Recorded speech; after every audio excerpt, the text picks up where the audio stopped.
You bet, yeah. So F2 Strategy is a wealth management technology consulting firm in the US. So I think some of our most recent, I would say, innovations is just the growth that we've had, responding to the growth and the need of technology strategy in the market.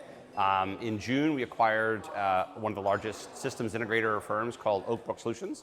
And so together with Oakbrook and F2, we're ready to not just deliver great strategy for our clients, but also help do the execution, systems integration, and all the sort of follow-on work that clients need. Yeah, so it's a great conference. It's phenomenal. We're happy to be sponsors for the first time this year.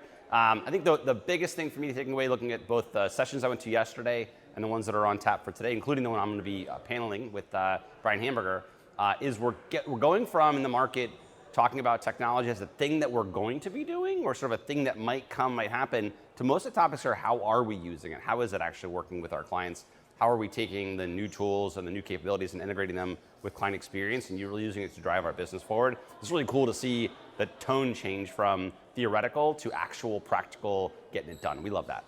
Yeah, so AI, just transforming, everyone's using AI. I'm just kidding, actually, no one's actually using AI.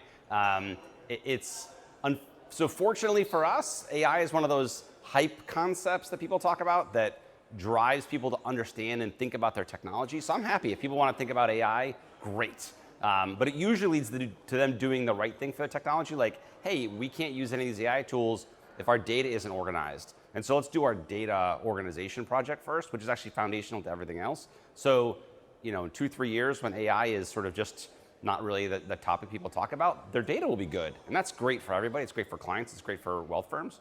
So I think as a concept, not really that big of a deal. It'll come and go. Something else will replace it a year from now. But the focus on it and it being important to the strategy of the firm, that should last, just as technology is really critical to the foundation of the firm.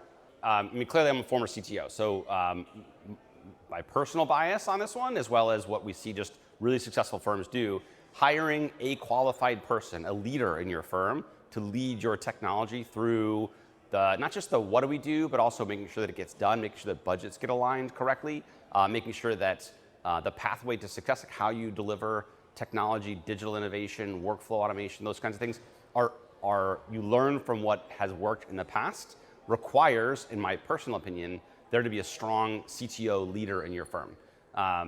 And so, Carson replacing one of the most qualified CTOs with a council of people instead of hiring another qualified CTO. I've never seen it work, decision by council. So, in the long term, in the short term, that'd be great. Carson's got phenomenal technology. He's got phenomenal technologists, like really respect the people there.